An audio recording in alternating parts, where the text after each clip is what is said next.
What's up, everybody? It's Justin. Welcome to Live Ask Me Anything number 50. That's a lot. 50 weeks. That's 50 weeks straight of Facebook Lives Ask Me Anythings with yours truly, Justin Nault. How's everybody doing? Let's make sure everything's working. I'm going to refresh the page as usual. Says live on my phone. That's good news. Says live on my computer. Even better news. Let's click. Make sure I can click for more. Make sure I can see your comments. Got this muted. We won't have feedback. Sorry, guys. The first minute is always getting ready. All right, cool. I'm in. Boom. Awesome. What's up, everybody? What's up, Judy? What's up, Jackie? What's up, Jean? Hi, everybody. Welcome. There's more of you, but I can't see your names. Watching now. Oh, there's a big list. I can pull a big list up. That's pretty cool. What's up, everybody? Welcome. This is AMA number 50. I'm calling this one Ego is the Enemy, which is a fantastic book by an author named Ryan Holiday, who's fantastic. And Ryan Holiday also just put out a email with his favorite books that he's read throughout the entire year of 2018, which means I'm going to be busy buying books for a while because this dude gives really, really solid recommendations for books and such. It's awesome. He's a really, really good resource. He wrote the books The Obstacle is the Way. He also wrote Ego is the Enemy, and one of my favorite books that is older now, but I just stumbled upon it, called Trust Me, I'm Lying, Confessions of a Media Manipulator. If you read that book and still think that every vote counts, I don't know what to tell you. I just don't. But it's a fantastic book that literally his job was being a media manipulator. So if you want a really entertaining read of how media works in modern society, it's scary and horrifying and will make you depressed. But it's a great book, I promise. So what's up, everybody? More people coming into the group. Hey, Aaron. Hey, Lindsay. Hey, Steve. Hey, Laura. Hi, everybody. I'm excited about this one because this is exactly how AMAs should go. There's a conversation that I had based on a post in one of the private groups that I talked to a Clovis client about, who won't care that I'm talking about this at all. She's totally cool. And that led to me deciding to do an entire AMA on this topic that I think is super important. We're talking all about the ego. So real quick, if anybody hasn't been here yet, if this is your first Ask Me Anything, this is a live AMA that I do every week at Wednesday at 8 p.m. at facebook.com/theclovisculture, which is where we are. My name is Justin Nault. I'm the founder and CEO of Clovis, and I transform people's lives. People listen to me and stuff, which is fun. I'm a certified nutritional therapist, certified specialist in sports nutrition, certified specialist in fitness nutrition. I am a biochemistry nerd. I'm obsessed with it. I got a new book that I'm super excited about that I had to pay $70 to get to my house that I was a little mad about, but I wanted to nerd out on it immediately. I didn't want to wait, so I paid literally $28 in shipping or something crazy to get this new biochemistry book to my house. But anyway, yeah, I transform people's lives. If you want to check it out, crazy. It all starts with fat loss, and then we take it from there, because people think that fat loss is the only thing that matters because it's run their lives and their show for the last 30 years. I teach them that fat loss is quite simple, and we get astounding results in all of my clients, basically right from the jump, within the first few months. And then we move on to making the real changes in life. And that's what this episode is all about. This is the deeper stuff. I'm 50 weeks in. I have done one of these episodes every single week for the past 50 weeks straight.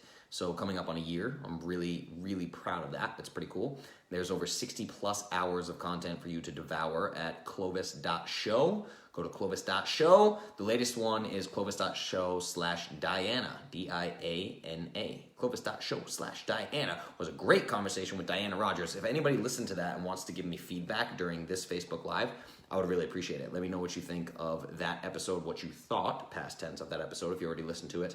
I thought it was a beautiful conversation. I love going back and editing these, and I'm like, wow, the conversations go by so quick when I'm in them, and there's so much valuable content in that one. It's just fantastic. For those of you that don't know, Diana Rogers runs the Sustainable Dish podcast, and she also runs and lives on a working organic farm. So she is the expert of all things meat quality. I am a big sponsor. Myself and Clovis and my family are big time sponsors in her upcoming film Sacred Cow, which is actually a documentary series talking about meat quality and agriculture in America to try to squash some of the nonsense vegan propaganda that's out there from beautiful people like Leonardo DiCaprio. Yeah, sucks. No science, but huge, huge, huge money backing these things. It's really tricky. So let me see something real quick. I just want to make sure I don't lose you guys. Okay, let me see. Boom. Good, I can do that. Still here. Looking. Okay. My phone was not in Do Not Disturb. And of course, the second I start a live video, everyone wants to text me and email me and do all the things all at once. So, not good. Anyway, it was so good. I love the conversation about the impact of plant-based agriculture. I was shocked. Everyone is shocked. That's the thing. It's a complete crock of horse shit that veganism is going to save the world. It makes me so astoundingly mad. It's not, billions of animals die from monocropping. Literally billions. It's not even remotely comparable. If you're just looking at it from a animal welfare standpoint, I mean, it's insane. Now, do Diana and I love CAFOs and feedlot cattle that are stacked on top of each other? No. And antibiotics and all that nonsense? No, of course not. It's not what we're arguing for. But regenerative agriculture without animals, you cannot save the lands that have died due to monocropping, soil depletion, all these things. When you just destroy an entire ecosystem so you can plant 10,000 acres of soy, you just messed up the environment, dummy. You shifted the entire natural order of things. That does not come without consequences. It's insane. Literally billions of animals die every year because of vegetarian monocropping.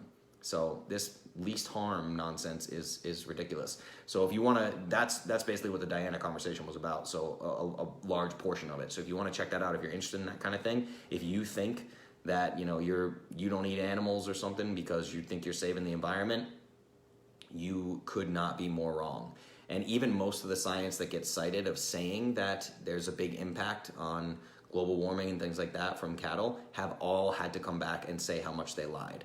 I mean, they exaggerate things. I have a conversation coming out with CJ Hunt too, where he talks about the actual statistics. They say that like the Earth's 18% of our carbon footprint is from raising cattle, and the actual statistic is like less than 2%. And they just picked the number 18 and threw it out there for buzz click. Again, Confessions of a Media Manipulator, this Ryan Holiday book. That's how America works these days. It is guilty until proven innocent. Like 100%. You can say anything you want about anybody, anything you want about the environment. The headlines will get clicks. The information spreads before anybody has a chance to vet it. Next thing you know, we have this vegan movement that's going to destroy the planet. So anyway, that was a honky-dory way to start AMA number 50, all about ego. I know some vegans who could do some work on ego. Totally. All right, so anyway, yeah, I was introducing myself. My name's Justin Nault. We're just going to dive into this thing because I've done so many of these now that you guys know who I am. You got it. Most of you are Clovis people. I've chatted with most of you one-on-one, which is why I think this episode is going to be particularly valuable. Liz, it was great. Listen 3 times to absorb it today. That's beautiful. I love that. I love that you're going back and really, really digging in and learning. There were some really tangible, actionable items too for how to navigate a grocery store, what to get budget-wise, where can you skimp, organic versus non-organic, wild-caught versus farmed, grass-fed versus grain-fed. Where can you skimp on these things, And that was fantastic. I mean, just really, really solid data from somebody who, knows her stuff inside and out, right? So today, God, time flies by. I can't believe how late it is. I started a couple minutes late. Sorry about that, guys. But I want to talk to you about ego because, this is a little bit advanced, in my opinion. I'm going to jump in and say that right now. I tell you guys all the time, fat loss is easy. It's so easy. It's so easy. Just do what I tell you to do, and you lose fat. Easy, right? If it doesn't happen in the first week, it'll happen in the second week. If it doesn't happen in the second, it'll happen in the third. It will work. I promise you. When my clients do what I tell them to do, I have a 100% success rate. That's just the truth, right? Literally just the truth. Awesome. So the fat loss side of things is super easy. It's the rest that's difficult. It's what happens, in here at Clovis, you guys know we call it life after success. So what happens when you get the weight off? The weight that has defined you as a person and defined your limitations for the last 30 years. I can't do X because I'm overweight. I can't do Y because I'm overweight. My life would be better if I wasn't overweight. I could accomplish my dreams if I wasn't overweight, right? Then you lose the weight and you're like, oh shit, what do I do now? I have nothing to complain about. I have to go out and do the things that I said I couldn't do because now I don't have that built-in excuse, right? In Tricia Nelson's book, Heal Your Hunger, she calls it walls of fat. Literally, walls of fat that protect you from having to do the things that are big and scary to do and get out of your comfort zone. You can always blame it on, well, I can't do X because I'm overweight, right? So I remove that from the equation. Then we get into the deep work. If you want to work with me long term, it's going to go deep, 100%. And we're going to talk about ego here tonight because I'm very familiar with it.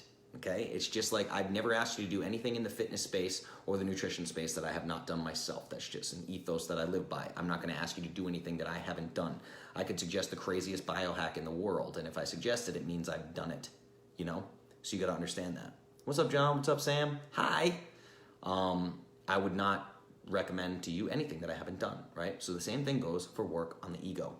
I have done a tremendous amount of work over the last several years on this particular topic of ego because mine was huge and I had to come up with a way to squash it. Now, my personal journey of ego squashing involves some very outside of the box things. Like, you know, you guys, most of you know that I've been down to the jungles of Peru, and there may or may not have been these substances such as ayahuasca or LSD or, you know, MDMA or, you know, there's a lot of things that squash the ego.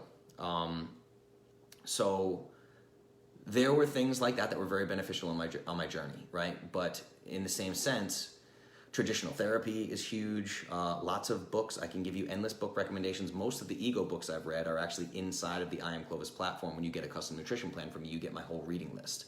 So I'm not saying that my journey is what everybody else should do. I'm just saying that my ego was huge and I had to squash it. And I was willing to go to extreme measures that most people are not willing to go to for me to squash that ego, to experience something, this is a psychedelic term, but experience full-blown ego death. So I've put myself in that situation multiple times to understand what that place feels like so that I can get to that place in waking reality, no substances necessary. You know, and then you have things like meditation and traditional therapy, like I said, all these things, right? So the ego is huge, and mine was huge. Now, I know what's happening right now is I guarantee you, some of you are looking at the screen and you're giggling and saying, "Oh, that's funny, Justin had a huge ego," right? Super funny. But I want you to think about this, right? What you're probably thinking, 9 out of 10 of you are saying, "Oh, he had a huge ego. He was really arrogant," right? No, that's not what I'm talking about at all. And this is why this conversation is happening tonight, because there are so many behaviors that are 100% ego that you don't realize are ego. So may there have been some arrogance in my big time rock star musician days? Yeah, sure. I'm sure that there was. But insecurity is ego. Low self-esteem is ego. Caring what other people think is ego. Desperately trying to prove yourself and how smart you are and how worthy you are and how much people should love you is all ego. If you have the lowest self-esteem of all of your friends, you have the biggest ego. And people don't understand that. If you're constantly seeking validation from others, that's all ego, right? So ego is not just arrogance, right? And that's what we have to talk about, because I spent 15, 20 years of my life wildly insecure from the first time that somebody called me fat when I was a little kid. That's where my story starts. I got called fat by a couple of grown adults. It was all downhill from there. Super crazy insecurity, ego, my entire life. It's also called, in technical terms, your ego is called the default mode network. Michael Pollan writes about this in How to Change Your Mind, his new book about psychedelics, which is fantastic. But he talks about the default mode network that kids don't have. It has to be developed. Seeing the world through the eyes of a little kid is just to be mesmerized and blown away every second, right? But we lose that. We get the default mode network built in as we grow and become adults. Now, so I spent 15 to 20 years of my life super insecure.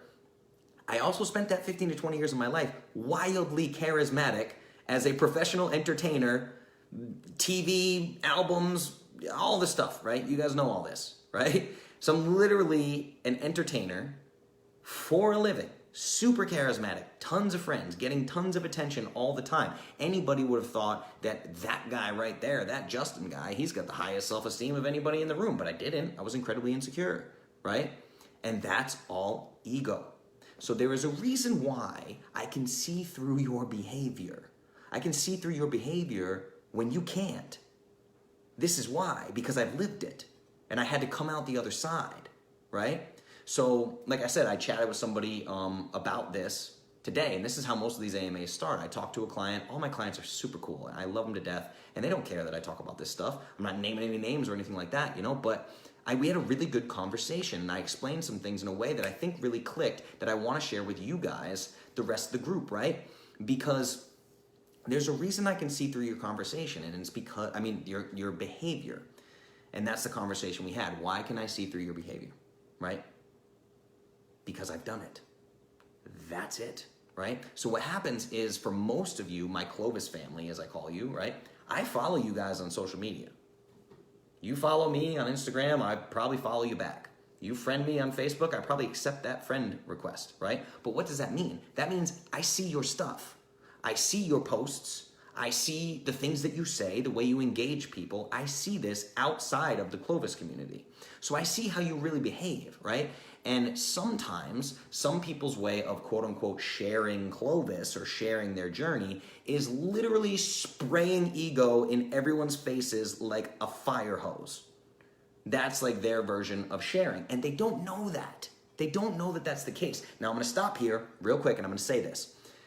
I know just about everybody in this room on a personal level. I have talked to you one-on-one in private messages or whatever. I am not saying this is true of 100% of people. So don't take it that way. Don't get upset. I'm not shitting on anybody. I'm letting you know sometimes we can all use a little ego check and have it pointed out to us what ego actually is. We can all value from this, but I'm not necessarily talking about you or talking about anybody in this group. I just want you to know, I know that not everybody is this way, right?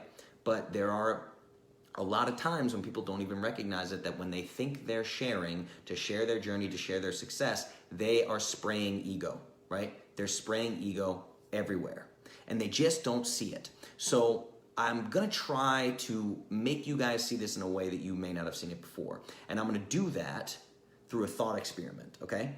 So I want you to think about your average day. Think about your average day scrolling social media, right?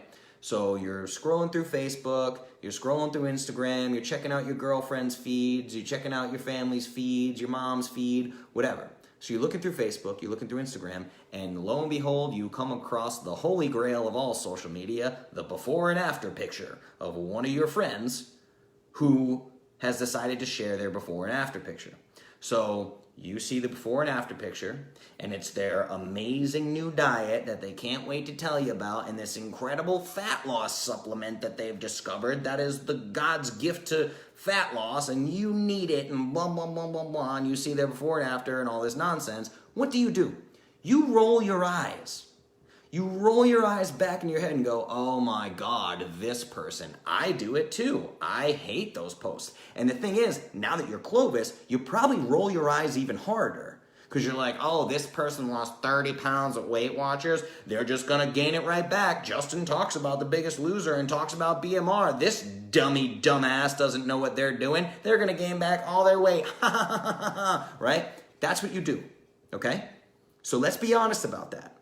That's what everybody does when they see these before and after pictures. Yes, pukey face makes people want to puke, right? Okay? That's what we all do. So I want you to think, if that's the way you see other people's posts, why in the world do you expect other people to see your posts any differently? Why? Just because you think your thing is the thing, the same way that they think that their thing is the thing?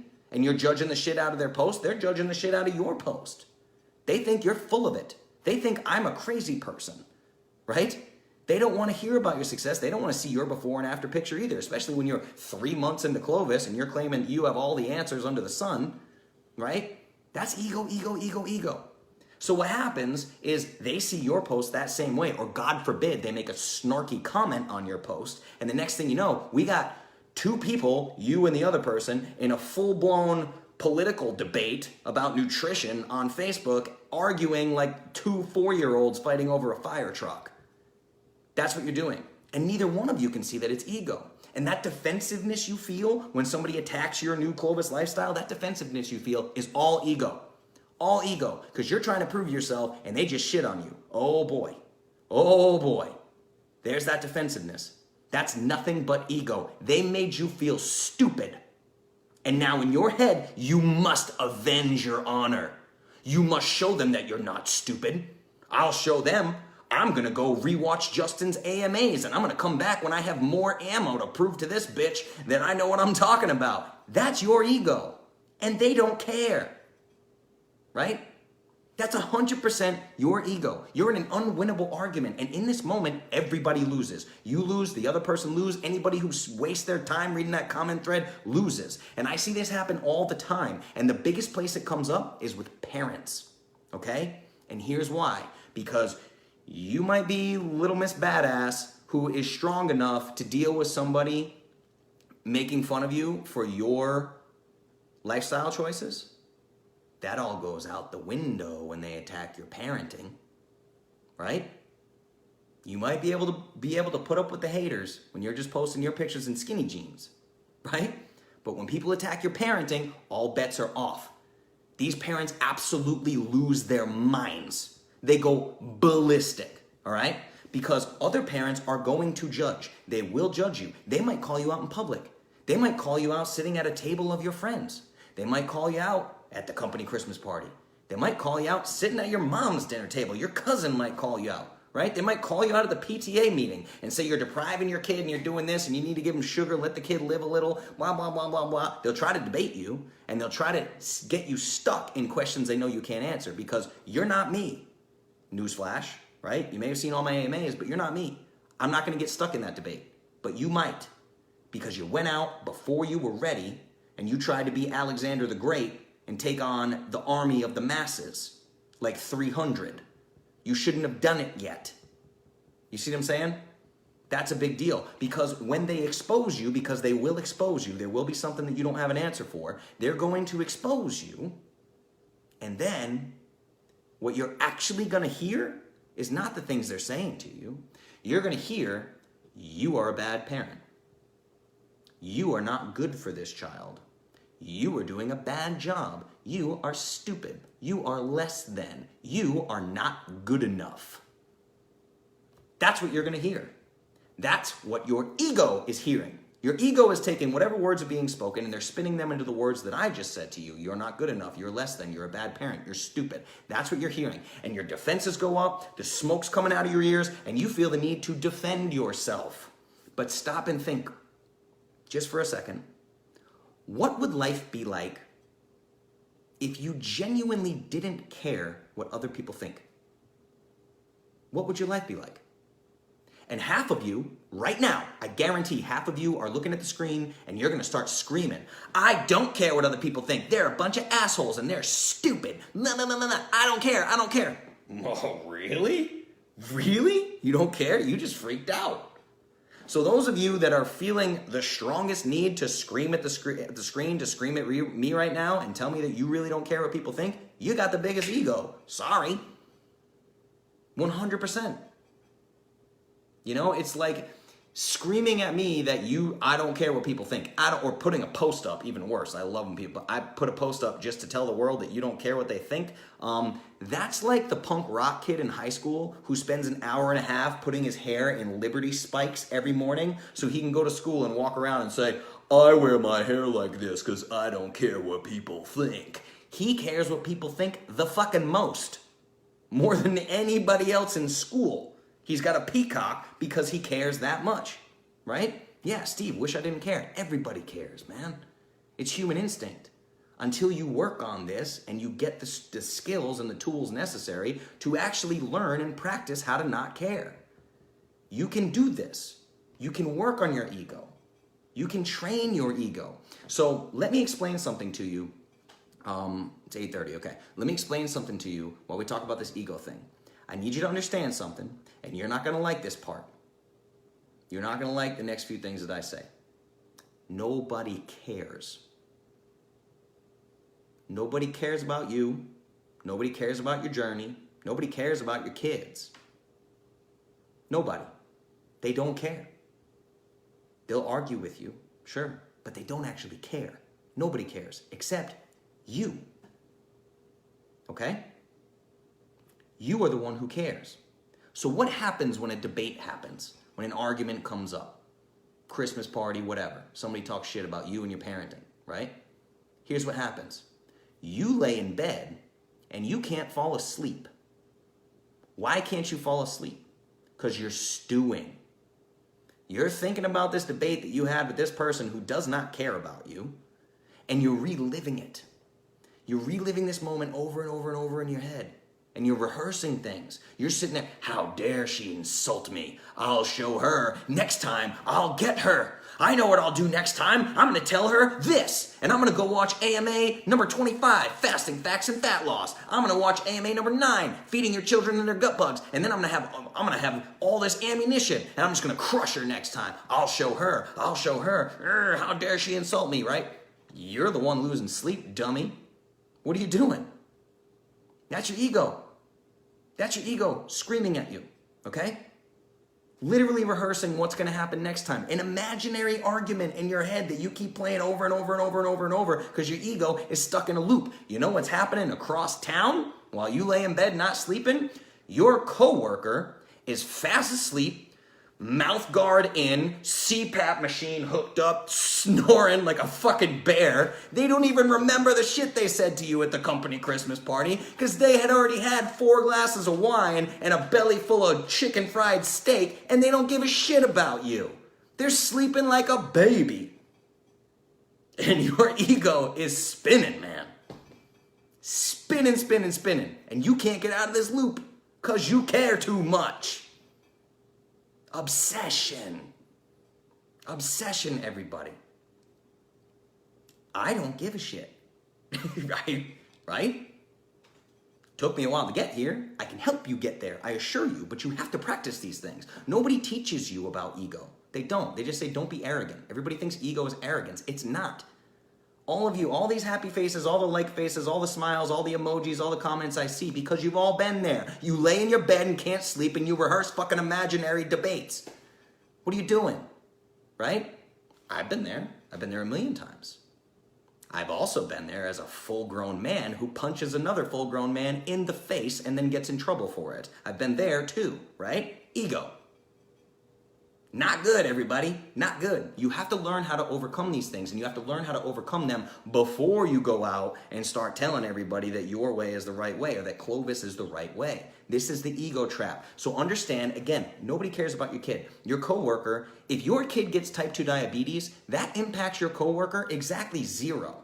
They might come into work and say, heard your kid got type 2 diabetes. I'm so sorry. Maybe you should think about being a vegan, right? And they're still going to talk shit to you. With a sick kid, they'll talk shit to you. They don't care about you, right? They do not care. They genuinely don't. So why do you care about them? It's insane. It impacts their life 0. Nobody cares. So I'm here to tell you this. If you are doing this to impress other people, you're screwed.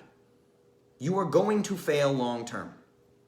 If you are doing this to impress your family or your mom who's always called you stupid, you're going to fail long term. Now, the cold hard truth, right? And I already had this conversation with someone in Clovis and she loved it, so I'm going to tell you about it. The cold hard truth. Listen to me, parents. If you are changing your child's diet right now and removing the sugar and switching them to Clovis with this long-term goal that magically 20 years down the line, they're going to give you a hug and say, Mom, thank you so much for feeding me so well when I was a child. You know, you've really transformed my whole life. My life is so much better because you took sugar away when I was 5. Thank you, Mom. Guess what? That shit is never going to happen. Ever. If that's what you're waiting for, you're in big trouble. You're in huge trouble. You have to do this for yourself. Not to impress your high school friends or to wear a smaller dress at the next reunion or to squeeze into a dress for your sister's wedding. Right? Stop trying to prove anything to anyone because nobody cares, okay? Except you and me and your Clovis tribe. They care, okay? So let's get positive now. There's a reason why I built a community for you. There's a reason why this exists. How many of you care about each other? Jackie, stop and think about Sam Price. How do you feel about Sam? I bet you just smiled, right? Sam, think about Jackie. How's that make you feel? right? Think about me. How's that make you feel? Sam, think about Annika. Annika, think about Sam. Sam, think about Sean. You know what I'm saying? That's what the Clovis Tribe is for. That's why we're here. Steve, think about anybody that you've seen in the Clovis Academy. Anybody that talks. When you think about me and the messages we have, hey bro, hey dude, how you doing? Awesome muscle ups, cool, right? Think about it. Why do you care about these people who don't give a shit about you or your family? They genuinely don't. But I guarantee you spend more time thinking about those people than you do thinking about me, right? Stephanie's post today in the Clovis group that was unbelievably uplifting. It was amazing. That's the reason why I built a community, everybody. Hello, check it, testing, 1, 2, is this thing on? The Clovis community. That's why there are private Facebook groups, to keep the shitheads out. You see? I'm looking for a very specific type of person. You need to understand that. So think about this. If somebody is not Clovis, it's because they aren't ready to be Clovis. Leave them alone. I don't devote my time and energy to them. I devote it to you. How many of you have sent me messages and said, can you please talk to my dad? Can you please talk to my brother? Can you please talk to my dickhead husband? And I go, no, fuck that guy. I don't care, right? No, I'm not gonna FaceTime your dad. No, I'm not gonna make a video for your brother who thinks you're crazy. No, I don't care about them. They're not my people, right? I devote my time and energy to you and your family. Where do you see me every day, 7 days a week? You will see me in some way, shape, or form in the Clovis communities, in the Clovis groups, in my email inbox when I'm talking to you. I devote my time to you, right? I've been here every week for the last 50 weeks for you. I've been here while on vacation in places like Puerto Rico for you. That's where I devote my time. This isn't for everybody. This is for you and people like you. And if most of the people in your life aren't like you, you need to stop and think about that. You've been rolling with the wrong circles, son. Get your shit together. That's what Clovis is for. And I want you to understand what would happen if instead of being live in the groups every single day, instead of being here every single week, instead of answering your emails and listening to your success stories, what if I was devoting the majority of my time to trying to change people's minds? Where would Clovis be if I spent all of my time trying to change the minds of the haters? Why would I do that for a second? So I want you to think next time you post, every single time that you argue with somebody online, or you argue with somebody at a kitchen table, you're wasting precious seconds. You're wasting precious seconds that you could have been helping somebody that is willing to receive your help, that has an open mind. So think about it. When you share your success stories inside of the Clovis groups, that's a really smart move. Why? Particularly the Clovis Academy. Because if you got a custom nutrition plan and you lost 60 pounds and you share in the Clovis Academy, guess what? You're sharing to people who have at least taken step 1 of entering the Clovis Academy. They want to learn. Then they see your post. You inspire them to get a custom nutrition plan and work one-on-one with me. And next thing you know, you see this person you've been talking to for 2 weeks. Now they're in the I Am Clovis private group. And you guys are buddies. And you're sharing in each other's success. And there's no trolls and no haters talking shit to you while they're 350 pounds with Cheeto fingers from behind a keyboard telling you that you're wrong. There is none of that in Clovis. You think I would allow that for a second? You kidding me? Right? So that's what these communities are for. But you obsess with the people outside of Clovis. Okay? And when you post outside of Clovis, you better be prepared. And most of you are not there yet. You're not there mindset-wise. That's what I said to that Clovis client. I said, you are not in a position where you need to go out and spearhead this fight and try to take on the world. You ain't ready. Because I am very well equipped. Listen to my interviews with some of the best thinkers in the health and wellness space. I am equipped for these conversations, right? Don't go there. Don't go there if you're not ready. Share inside of Clovis. The other thing is, first of all, don't feel bad about this because you are a human being. So let's talk about, I just mentioned Alexander the Great and I talked about the Clovis tribe, right? Throughout all of human history, if you get ostracized, if you get kicked out of the tribe, that's a death sentence. That's why this is instinctual within us. That's why the ego is there. The sense of belonging, that's a human instinct, a basic human instinct. Because normally when you get kicked out of the tribe, you get to go try to survive in the woods by yourself. Good luck, right? That's why you feel the need to belong, and the internet has broken our brains because we have access to 7 billion people and we want to belong with all of them, which is stupid. How about you just belong to your Clovis peeps, right? That's it. You can only maintain about 150 meaningful relationships in your entire life. But we have the internet. Broke everything. Stick to your tribe, right? Don't go out, and not to mention, if you are trying to share to change lives like you say you are, you say that's why you're sharing, right? Then just send your testimony directly to me. Send me the before and after pictures. Send me your video.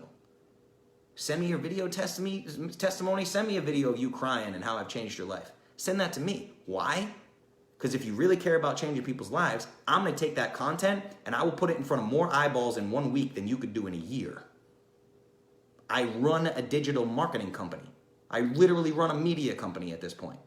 If you're really trying to change the world, don't share it with your 300 Facebook friends. How about I put it out as a post to 30,000 people in 24 hours? How does that sound? Let's go there. Let's change the world. Okay? So what scenario, let's go through 2 scenarios. Another thought experiment, right? I know I'm taking up all the time here, but that's cool. This is important. So let's do another quick thought exercise. What scenario is better? Scenario 1, you publish your look at me before and after picture, right? You take the ugliest picture you can find and then the very best picture that you can possibly find, and you put a date on both. 3 months into Clovis, 3 months in, down 40 pounds, woohoo! Screw the food pyramid, blah, blah, blah, right? And you do your look at me post, and everybody rolls their eyes. Everybody rolls their eyes, right? Just like we talked about in the beginning. Everybody rolls their eyes. You're begging for likes and brownie points. You're begging. Begging, right? Or, let's try a different scenario. Think long and hard about this, okay? Or, in June 2018, a month into your Clovis journey, you post a picture of you in a swimsuit on your annual family vacation. You and the family, everybody in swimsuits, all smiling, happy, right? June 2018. Annual trip to the lake, what a great time. That's it. Then, June 2019, a year later, you take the same picture on the same dock in front of the same lake a year later on your annual family vacation, and you're in a swimsuit. Great trip, beautiful lake, really love this. You don't say a word about pounds lost, your transformation, Clovis, Justin the guru. You don't say shit. You just say, this place gets more and more beautiful every single year. But it's 2 pictures of you in a swimsuit. You don't think people are going to notice that? Which one do you think is going to get you more brownie points and back pats and private messages of people saying, oh my God, you look amazing, you need to tell me what you're doing? That's how you spread Clovis, everybody. Pay attention. Don't go out and be a dick like the vegans. You know, don't play that game. Think about those 2 scenarios. Which one is better, especially in the early stages? In the early stages, you're looking for validation because you don't want to be crazy. You don't want to be the crazy one who followed that crazy Justin guy and had a heart attack. You don't want to be that guy, right?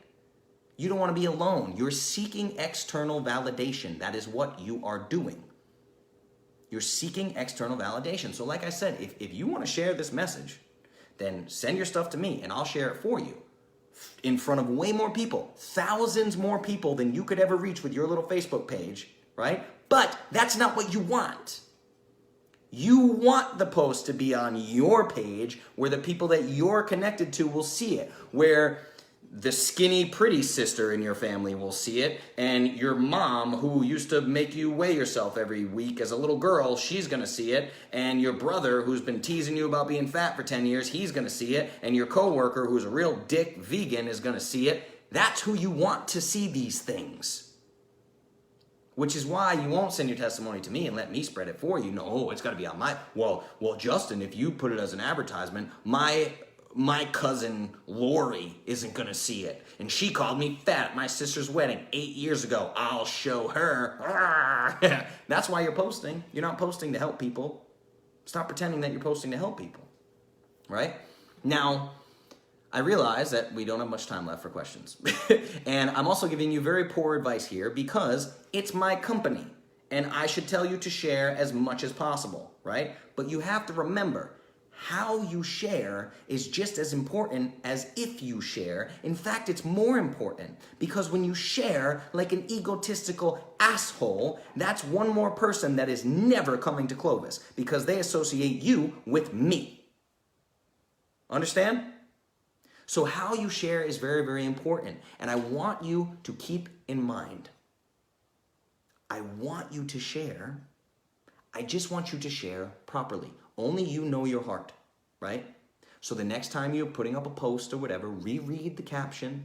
Think about why you're posting this. Did somebody insult you 30 minutes ago and now you're trying to show them your before and after picture so they shut their mouth, right? Reread your caption. Your caption might be nice. Loving my new lifestyle. Sugar is bad, blah, blah, blah. You might be saying all the right things, but then read between the lines.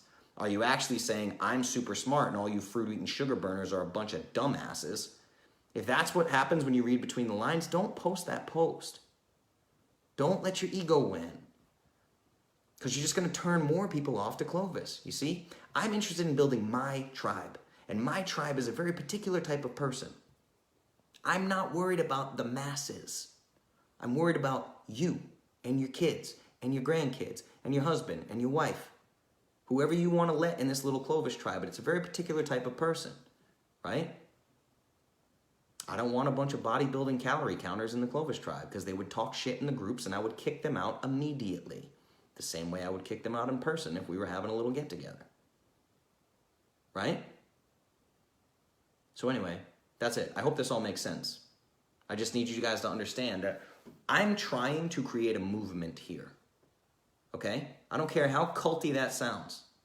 I'm trying to create a movement here because our country is falling apart. Right? You're going to see this. This is a trend in all these upcoming interviews I have. The next one's going to be Juliet Starrett, where we talk about childhood nutrition. I'm trying to create a movement. You don't create a movement by being an egotistical asshole. Not a movement that's going to succeed. I'm not interested in that, right? I'm interested in accepting the people who have already decided that the status quo is not working for them. That's who I want. More of my people, more of your people, the Clovis tribe. All right, let me look at some comments. That was a hell of an AMA. That was basically a podcast, everybody. It will be a podcast. Let's see what we got here. Okay, so back up.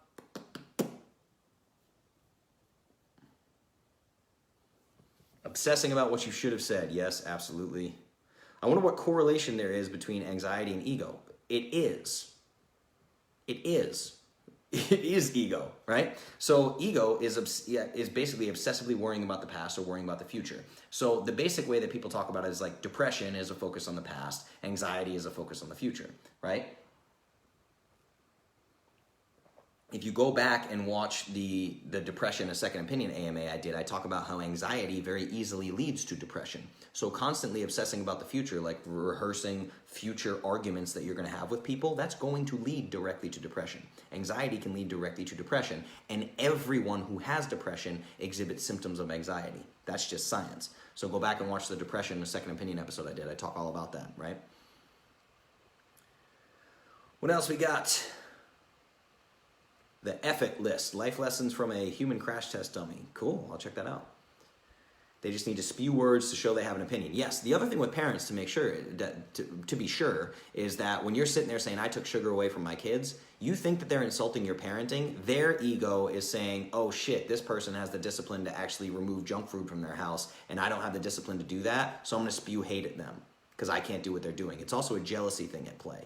Don't ever forget that. The parents that are judging you are jealous that you have the balls to do it, right?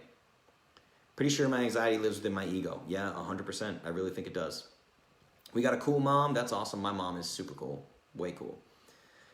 Laura, the sitting there obsessively worrying about things seems an awful lot like ego. I think I have a huge ego. If all this episode did was reveal to Laura what ego actually is, then I have done my job and I am very, very happy.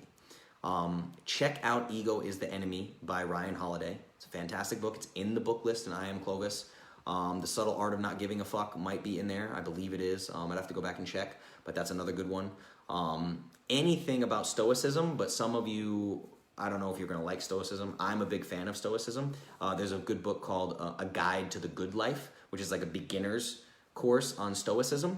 And That's really solid. Then you can get into like Seneca and all those things, like the Greek authors that were just huge on Stoicism. Stoicism was the leading philosophy before the time of Jesus and Christianity was introduced, and Christianity won out because of the promise of the afterlife is really what happened.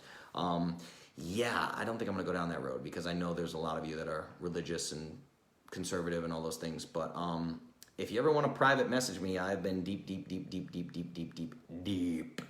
down the rabbit hole of Christianity and spirituality and Stoicism and Buddhism and philosophy and all the things. So anyway, yeah, you ever want to chat about that, we can, but I got to be careful in the public forum, right? I'll get in trouble. What else we got? Love the Clovis Tribe. Crying right now. That's okay. Happy tears. All happy tears. It's wonderful. Love Clovis. Love you. Thank you. Isn't it amazing that in a post you thought you might delete, you inspired us all? Yes, you're talking about Stephanie. That post was freaking amazing. It was awesome. Baby steps towards listening and just letting go of negativity coming at me. Yes, Izani, just let go of it. Don't worry about it. It's your ego screaming. That's it. Don't stop caring what other people think, for real. Appreciated, brother. Can't wait to give you love in person. Clay Dirks, thank you, man. That sounds awesome. Appreciate you. What else we got? Sam, powerful, wasted energy, 100%. Jenna, I love the brutal honesty here. Things said with love, but will smack you back to where you need to be. Yes, and the other thing is, I think that, so if I were to risk being egotistical here and pat my own back, the reason why Clovis works is because I am genuine, right? Like, I am an alpha male, 150%. When you try to tell me that you can't take sugar away from your kid, I'm going to say, stop, you're full of shit, right? But it's 100% from a place of love, and I know that anybody who's consumed any number of minutes of my content can really feel that, I hope, because I really genuinely care about you guys a lot. I care about this work a lot. If you listen to any of my podcasts, you understand all that. And there's a lot of people that just don't, man. And sure, you might see one of my 60-second clips on Instagram where I'm swearing and telling you to stop being a baby, blah, blah, blah, blah, blah. Yeah, that stuff gets clicks, right? But you really need to consume my content to understand my full message. And that's all right with me. I'm just going to be 100% myself no matter what. So it's working so far. It's been 50 weeks in. We'll see how things go, right? Sam. Oh, Laura. Sam Price, this is deep. Yes, it is. It's very deep. I love this. And hits unfollow. Yes. I don't even have a newsfeed on my Facebook. So if you guys use Google Chrome, I've talked about this before. There's a Google Chrome extension called Newsfeed Eradicator. So when I go to facebook.com, there's no newsfeed there. There's an inspirational quote, usually about wasting time and how you shouldn't waste your life. And then all I can see is my friend requests, my messages, and my notifications. And 100% of my notifications are within the Clovis groups. So I don't care when people talk about that. You can't live in a vacuum chamber. You can't have all Trump supporters on your page. Can't have all Hillary. How about I just don't have a page because I don't care. And I know that the system's rigged in every way imaginable and I don't play that game anymore, right? So I don't care about the vacuum chamber thing because I've done the work. I have all the evidence I need to form my opinions on nutrition, health, and wellness. So yeah, I'm going to stay in the Clovis community so I don't make myself dumber, Billy Madison style. I don't make myself dumber by listening to other assholes who weren't willing to do the research that I was willing to research. Sorry, I don't need to play your game. I don't care what you think, right? Anyway. Brett, you've missed church tonight. Yeah, this was kind of a church one, huh? Right? Damn, things got crazy. I don't talk about it on my Facebook page at all. I did post a picture 2 days ago, and I got 4 messages asking me what I've been doing. Yes, okay, so Carla, like I said, remember in the beginning I said 100% of you are not doing this. This isn't everybody that's doing this, and it's not every post. Some of you, 1 out of 10 posts may be filled with ego, and the other 9 posts may be you really trying to help somebody. You're trying to share your journey or whatever. I'm not saying they're all bad, right? They're certainly not all bad. So Carla, I'm going to guess that if I went back and looked at your post that got 4 messages, there probably wasn't any inflammatory language in your caption making fun of other people's approach. Like, this is my lifestyle, and I don't care who knows it, and I don't eat sugar and poison. You can drink your feedlot dairy milk, dummy. You didn't do that. Because there's no way you would have got private messages if you did it from a place of ego. So you probably did a very loving, sharing, friendly post that inspired people. So that's all I'm saying. I'm not discouraging sharing. I'm encouraging sharing properly. That's very important. Don't share to prove how smart you are and how much better you are than anybody else. Don't do that, right? John and the CrossFitters. I'm assuming that you're comparing CrossFitters with vegans. This can be very, very, very true.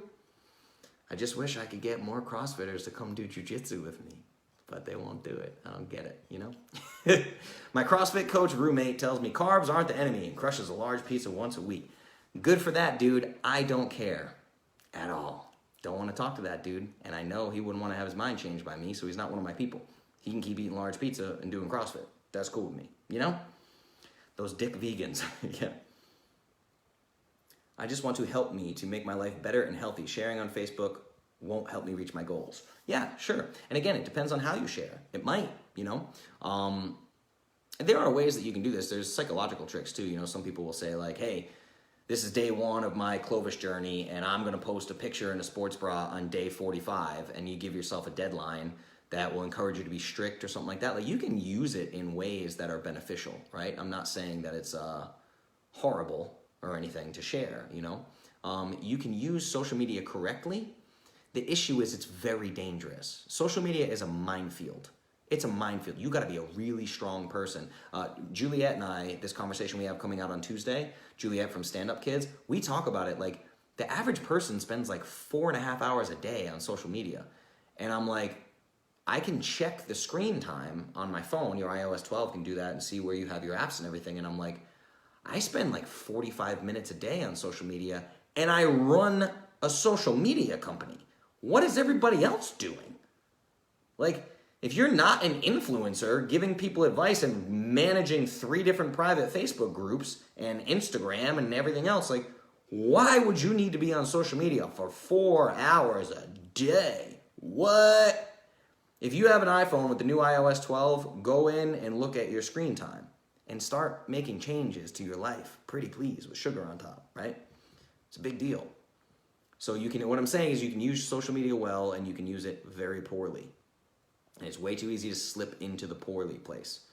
I'll drink that Kool-Aid. Oh yeah, there ain't gonna be no sugar in it. It'll be monk fruit Kool-Aid. You are so right on, Justin. I watched someone who was on Weight Watchers, and she made posts for attention all the time. Got so sick of it. Yeah, of course. And go see her in a year and see how she's doing, right? We know the story there. We've seen it over and over and over. That's why the eye rolls happen with the posts, because we've seen it. We all know how the story ends, right? What else we got? Throw a rock into a pack of dogs. The one who barks the loudest are the ones hit the hardest. Yeah, 100%. Damn, I want to listen to this one because it's so true. I'll catch you on the podcast since I'm in a meeting. Sounds good, dude. Go back to your other time zone far away. Great book. Subtle Art of Not Giving a Fuck goes hand in hand with the fuck it list. Yeah, I've never heard of the fuck it list. That's interesting. Seriously, never associated ego with anxiety. Mind blown. Yeah, most people get ego very, very wrong. Again, it's like nutrition. These are things we don't learn in school, right? Nobody teaches you this stuff. The human mind does not come with an instruction manual. That's a real problem, right? But the instruction manual that we have is books, what other things have learned, what other humans have learned, and what they teach to us, right? I am sharing knowledge with you that I learned from others. That's where this is, right? And I'll tell you right now, you ever get down to the jungle? That's such a weird way to start a story. But you ever get down to the jungle and spend some time with some legit shamans, like shamans who have been practicing shamanism for 50 years, like the dudes that I hung out with? And the level of peace in these people is completely indescribable. You look in their eyes and you're like teleported to another dimension. You're just like, huh, they're like an alien species. And you realize when you get back here, you're like, oh, everybody around me is a walking ball of ego and insecurity. It's terrible. They're all trying to impress everybody, you know? It's different when you meet a special human like that. It's a really big deal, you know? There's a complete and utter absence of ego. That's insane, right? What else we got? Yeah, jealousy, a big part of it. I don't invite any nasty remarks. You shouldn't. Just living my life, and suddenly someone who noticed my body change gives nasty remark, which I don't even ask for. Now I just smile and walk away. There you go. Get out of there. More like a love punch. Those are the only punches I give out these days. My punching days are behind me. Except the heavy bag in the garage. Punch the shit out of that thing. I'll catch up, don't worry. Love when we get CrossFitters in jits and wrestlers. Yeah, 100%. I like jiu-jitsu against wrestlers too. I'm like, oh, you're gonna take me down? Congratulations. Oh, look, you took me down. We're on the ground. Oh no, this is so scary. These are just inside jiu-jitsu jokes. Sorry, everybody. When we connect in real life, we can get some rolling in. 100%, let's do it. I've been saying we should have a Clovis retreat. Stephanie, we've been saying there should be a Clovis retreat for 50 weeks. I just gotta figure out how to do it. I'm working on it, I promise. I met with one in Indiana, but I'm pretty sure she's not on the same level. Yeah, maybe not. I don't know. I don't have a ranking for shamans, but I've met some so-called shamans in the States. Not impressed. You gotta go to the heart, you know? Go to the people who have been practicing their entire lives. That's what I chose to do, right? But anyway. So guys, it's 9:03, okay? And this was AMA number 50, Ego is the Enemy. I hope you guys learned a lot. Did you learn a lot? Let me know. Let me know your thoughts. Feels like we did. Covered a lot of ground here. I thought it was a super important conversation to have. Does anybody have any questions while I'm hanging out here? I can edit all this slow part out of the podcast anyway. But while I'm here, is there anybody who has gotten a new plan or is new to Clovis, who has maybe a fundamentals question about anything involving fat loss or food or carbs or protein or CrossFit or jiu-jitsu or whatever? Any questions at all? I'm just gonna hang out here for a couple minutes with you guys. We're just gonna chill and talk. And if you have a question, okay, great, let's see it. Hit me with your question. Great AMA, thank you, Judy, I appreciate it. This is a creaky stool I'm sitting on. I need to choose a new stool next time. I try to block this crazy guy back there, but it doesn't really work. You're gonna see the dead animals on my wall. There's a giant dead animal in my room, and it's way too big. I'm gonna put it in my dad's new lake house. I just have an 8-point buck, looking over my bed. It's very weird. Taza Chocolate. Taza Chocolate with a question mark is not a question, Sam. Details matter. Okay? PPP from Fish. Interesting question. Yeah, I could do it now. So let me tell you guys something fun. There is an original formula of the Perfect Paleo Powder that came out in 2014. And the original formula of the Perfect Paleo Powder had beef collagen peptides, salmon protein isolate, basically salmon collagen peptides, and chicken protein isolate. I was the first protein company in the entire United States to ever put collagen from salmon into a protein blend. Prior to that, it was sold by the kilogram to NFL and NHL players. So at the time, the supplier could not give me what I needed to keep supplying paleo powder, so I had to actually change the formula. The same thing with chicken protein isolate, which still has not caught on. You can go get marine collagen peptides right now, so I could make a new formula that's fish-based, but it's when you get down to, that's the thing, when you get down to single amino acids, so this will answer this question too. Do you believe in mixing up your animal protein is important? Beef outweighs all of them. It just does. Beef destroys them all in micronutrient content, right? Meats are very similar, but beef crushes them all in micronutrient content. The absolute best you could do for micronutrients is organ meats of any kind, preferably beef organs. Big, large, ruminant animals is what they're called. These large grazers, that is what humans are designed to eat. The only reason why red meat has any issues is because people talk about cancer and cholesterol, and there's zero science to back up any of that evidence. There is no scientific evidence at all. It's just gotten a bad name for no reason. If you're eating a bunch of beef, you don't really need fish. I mean, unless you're talking about the omega-3 content, but in grass-fed beef, you have a better omega-3 fatty acid profile. It's a little different. The only thing I would say for micronutrients would be wild-caught fish. Wild-caught salmon, maybe, or even sardines or something like that, maybe twice a week, just to get your omega-3s. Now, if you're on a really good omega-3 supplement regimen, like Nordic Naturals or something like that, this is not a requirement. I'd prefer you get it from fish, maybe once or twice a week. But if you're eating a bunch of beef, there's no need for chicken in you. I don't eat chicken. I don't. This morning I had, well, not this morning, I did OMAD today, so I had one big meal from 4 p.m. to 6 p.m., ate like 2,200 calories. But I had pork sausage from pasture-raised pork from a local farm here that my dad gave me that was delicious. But like, I don't buy chicken, ever. I don't do it, right? Way too many chickens have to die to feed me. The least harm, if you take the least harm principle, it makes more sense to just eat beef, to eat really large animals. And I'm telling you right now, I have been hunting, trying to find some sort of evidence that links red meat causally to anything. It doesn't exist. It just doesn't exist. Even this idea of protein toxicity. I used to be like, oh, I can't tell people to eat more than 35% of their daily calories from protein. There's a protein toxicity. I start looking it up. It doesn't exist. You can feed people 3 grams of red meat for every kilogram of body weight with no negative side effects whatsoever. The evidence just isn't there, everybody. Protein is your best friend. It is your best friend. I'm telling you. It's crazy. What else we got? Lost my place. Okay, Taza Chocolate. I honestly didn't read that article. What was the deal with that? Sam, I have no idea what you're talking about with Taza Chocolate. So fill me in if there's something I missed. Real quick, do you believe I'm mixing a protein? Okay, we're right there. I think I have a few coworkers that want to check this out around the new year. How does the new price structure work? Okay, so yeah, this is a good time to tell you guys this. The custom nutrition plan is being removed from the Clovis store. And I've been warning people about this for a long time. So if you didn't buy, sorry, I'm not gonna make exceptions on this. I've been telling people for months that it's gonna switch to a membership model. Just go to iamclovis.com/start. That's it. And that's going to be the only way that you can get into a custom nutrition plan.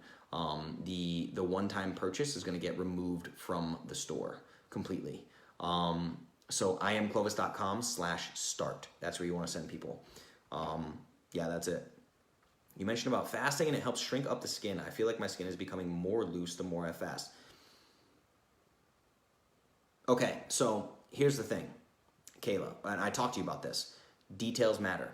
When we talk about autophagy, I'm talking about prolonged fasting. Not 22 hours, not 24 hours. I'm talking 72 hours plus. Like 72 hours, a week, 4 days, 96 hours, all these things. You won't start what you're really looking for is apoptosis, which is where you need to kill off cells that your body doesn't need. It will start to metabolize its own tissues, meaning excess skin. Like that happens after a long time of fasting. So you're talking 96 hours plus, at least 72 hours plus for any kind of autophagy or apoptosis. That's different, right? Details matter. This is why the fasting book on my website is very important. Go pick up the Perfect Fasting Protocol.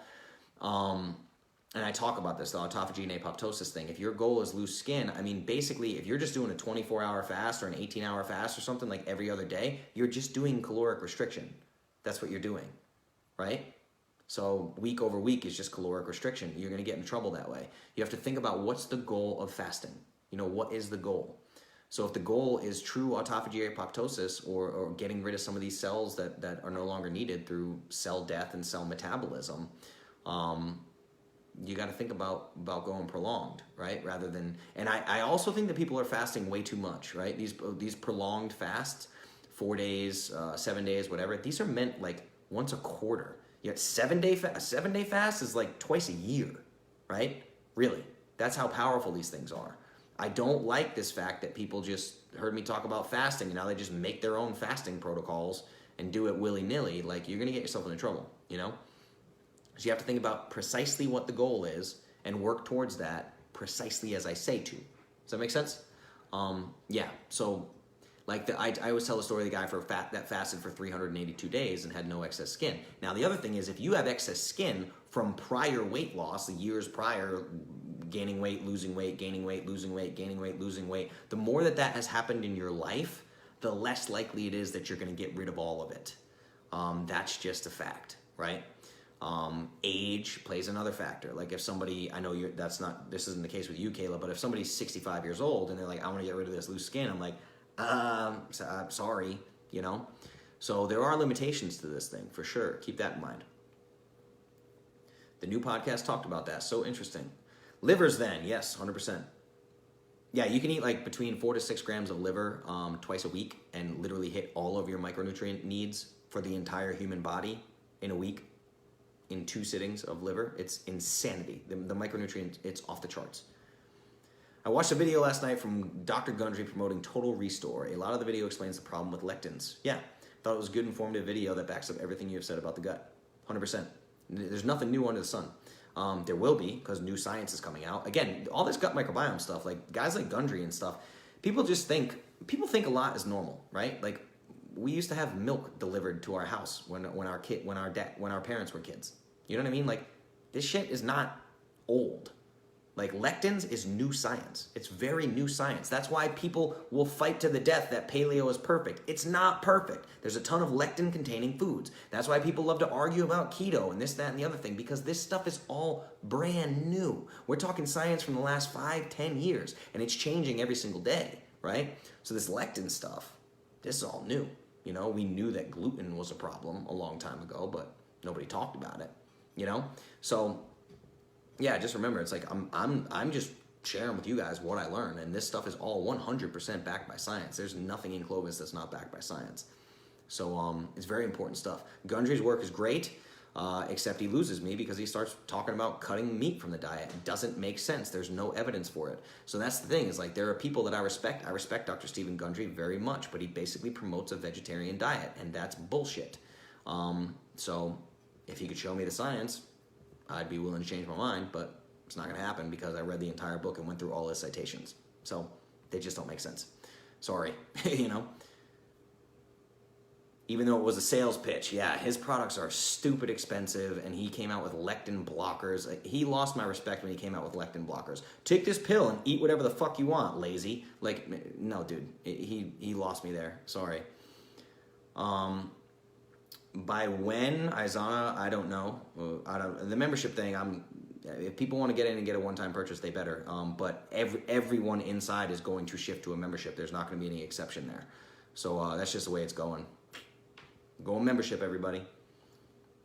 I'm waiting to stop pain meds to start fasting again. Yeah, that's a good idea. Don't mess with that. Yeah, Anna, don't freak out about weight or anything like that, okay? Because I hate when this happens in Clovis. Somebody will get hurt, have a serious injury, have a serious procedure or something, and in the top of their head, they're like, when can I get back to losing fat? No, that's not your focus right now. That is not your focus. Your focus right now is inflammation and pain management, right? So don't worry about it. Do not worry about it. Worry about fat loss when you're healthy enough to do so. Let your body focus on what it needs to focus on right now, which is healing, right? Yes, that makes more sense. No more fasting until I can do it right for a long period of time. Yes, if your goal is autophagy and apoptosis, you need prolonged fasting. I swear, yes, the longer your Clovis, the better it gets, 100%. I fast during fasting month, and the fasting only from sunrise to sunset. Yeah, that's time-restricted eating. So I talk all about this in other AMAs and stuff in the fasting protocol. Ebook, The Perfect Fasting Protocol, on iamclovis.com. You can pick that up. Yeah, but I know what you're talking about. So I basically do like what you do on fasting period or month or whatever, I do every single day. I do something called, so I fast at least 16 hours every day. Like today I fasted about 21 hours and ended up just eating one meal today. Just getting all my calories in one meal. Started fasting again at like 6 p.m. and I'll fast till like, 10:30 a.m. tomorrow or something like that. Why do you think so many professionals, RD, etc., miss the lectin piece of the puzzle? They seem on board with low-carb, whole food, but everyone seems to be missing the part because it's new science. The gut microbiome is so new, and intestinal permeability is so new, and everyone's running around. Like, I told you guys this in an AMA, where I said autoimmune disease is leaky gut. It all begins in the gut. So there are autoimmune specialists. Their specialty is treating autoimmune disorders, and they know nothing about the gut microbiome. Nothing. Because we didn't have the science. We didn't know what the hell autoimmune disease was. So the pharmaceutical companies have spent billions of dollars trying to come up with autoimmune medications and IV therapy and all this crazy shit that people are doing when they just need to heal the gut. The reason why they don't know, Jackie, is because they weren't taught it. The RDs are probably the worst, Like, I think Diana and I talked about this. We talked about her schooling as a registered dietitian. It's insane. It's absolutely insane. There's a saying going around that the American Dietetics Association is one of the #1 causes of type 2 diabetes in America, right? That's the entire organization in charge of registered dietitians. It's simply because they're not learning it. You know, like that's the same thing as saying, how come doctors don't understand the gut aspect of this? Like a normal, everyday, run-of-the-mill MD is not going to understand autoimmunity. They're just not trained in it, you know? And what happens is when you are an RD or something, unless you're Diana Rogers, because Diana's a registered dietitian, and if you listen, okay, go back and listen, because find the parallels, right? I was trying to help people and teach them as Justin, and nobody wanted to listen. So I had to go get credentials. I went and became a certified nutritional therapist, went and became a certified specialist in sports nutrition, went and became a certified specialist in fitness nutrition, right? Became all of those things just so I would have credentials. Listen to Diana. She had all the same knowledge that I did. She went and became an RD just so she could medically treat with dietary lifestyle changes. She's the only person that can do that. So I can't ever say I'm treating a medical condition. I would never say that. I'm not a doctor, right? I legally can't say that. Diana can, because she has that credential. But listen to her talk about it. She had to sit through 4 years of bullshit to help people, just to get the credential that she needed to help people. That's how broken the system is. And that's the thing, you guys. So this is the ego thing too. I'm not saying this is ego, Jackie, for you and I, what we're talking about right now, but what I'm saying is people are constantly searching for external validation. They want the rest of the world to acknowledge that they're doing things right. It's probably not going to happen in your lifetime. I talk about this with Julia Starrett. I talk about it with Rob Wolf. I talk about it with Diana Rogers. Society is not changing anytime soon, everybody. In June 2019, 90% of the country is not magically going to be Clovis. That's not going to happen. You have to be okay with that, right? So let me see here. I'm sick of these nutritionists. I'm trying to learn from shoving tomatoes and chia down my throat. Yeah, exactly. They just don't know any better. They don't. And I hate to say it like this because I tell you guys all the time, I'm like, hey, go out and do your own research and everything. But I understand that that's almost a bad idea for me to tell you because I've curated the information for you. You could literally stick to the I Am Clovis reading list and you'll be fine. You'll learn everything you need to know to carry you through in terms of nutrition, right? But that's, I feel arrogant, I feel wrong saying that. I don't want to be your only source of information, but I understand you're navigating a minefield out there. It's mostly bad information. It's vastly, overwhelmingly bad information. So that's really tough. Stick to what you know works, you know? Yeah, 17 years for research and textbooks, that's a big deal. How about sugar in kimchi? All kimchi contains sugar. Yes, Aizana, all fermented foods, generally speaking, contain sugar. Now, you can do salt fermentation with just salt and water. That can happen as well. But a lot of the flavored stuff, kombucha usually has sugar. Kimchi usually has sugar. It's virtually impossible to know how much sugar you're actually getting on the back end. If it was made properly, then you're getting much more benefit from the probiotics and such and the micronutrients than you would from any kind of sugar. But like, if you pick up a kimchi container and it's got 10 grams of sugar, don't buy that. Like, absolutely don't buy that. It shouldn't be a ton of sugar, you know?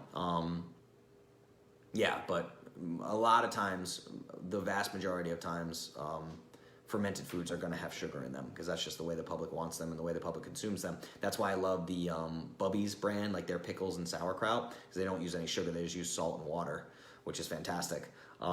Kimchi, I'm not so sure. I could try to hunt down a kimchi. Well, we live in different countries, so that'd be tough too. But I could try to hunt down a kimchi that doesn't have sugar, or I could check the kimchi that I buy and see if it has sugar. It's a good question. But it's just part of the fermentation process. A lot of people use sugar. I loved what she said about being able to take insurance and say what she wants because of her credentials in her private practice. Yeah, exactly.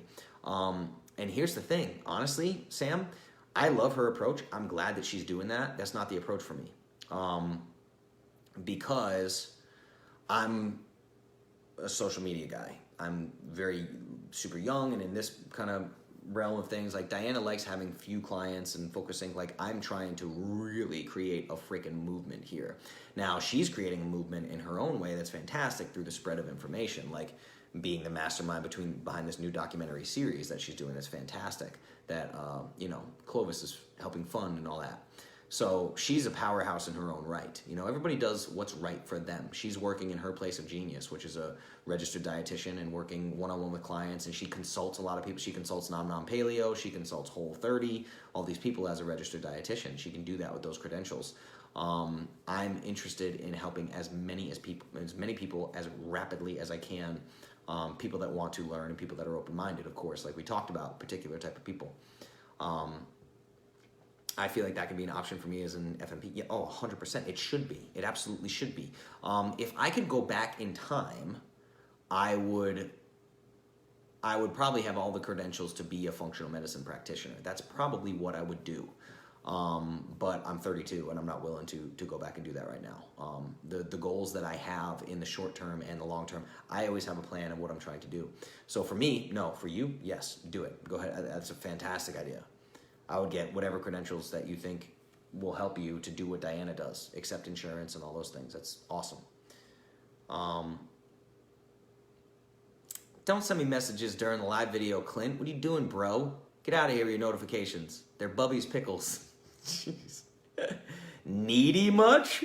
What else we got? My surgeon was actually happy to know I eat low-carb paleo. He said he was glad I'm taking care of my nutrition. Surgery incision is healing faster than the first time 6 years ago. And I said, oh, of course, yeah. You're handling inflammation. That's the thing. All you have to do with incisions, anything foreign in the body, anything that's healing like that, you have to remove inflammation. That's priority number one, all right? Don't worry about anything else. I take the pieces that make sense and leave what doesn't, 100%. That's it. I make kombucha, but wait until it's more sour than not. My kids eat SCOBY. No, but I feel like that, yes, back to FNP. That's fantastic. I'm just busting your balls, Clint. I was like, why is Clint messaging me right now? What's happening? I'm right here. Yeah, I was like, I didn't answer his question in 14 seconds. Whoa, dude is serious about his pickles, man.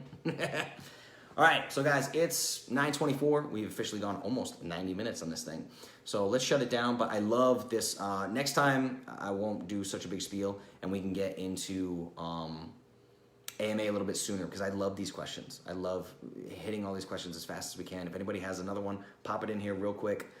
If not, I'm going to duck out, and I will turn this into a podcast, put this podcast out tomorrow, and then I have a jiu-jitsu belt test tomorrow night. So if all goes according to plan, tomorrow night I should be a purple belt in jiu-jitsu, which is pretty badass. So tomorrow will be a fun day. And then Friday morning, I'm off to Tampa. And I will still Facebook Live you and do all the things. Don't worry. Always do. Awesome. All right, is that it? All good, brother? We all needed it. Perfect. Yeah, I really think this one was very valuable. I think it'll be a valuable podcast.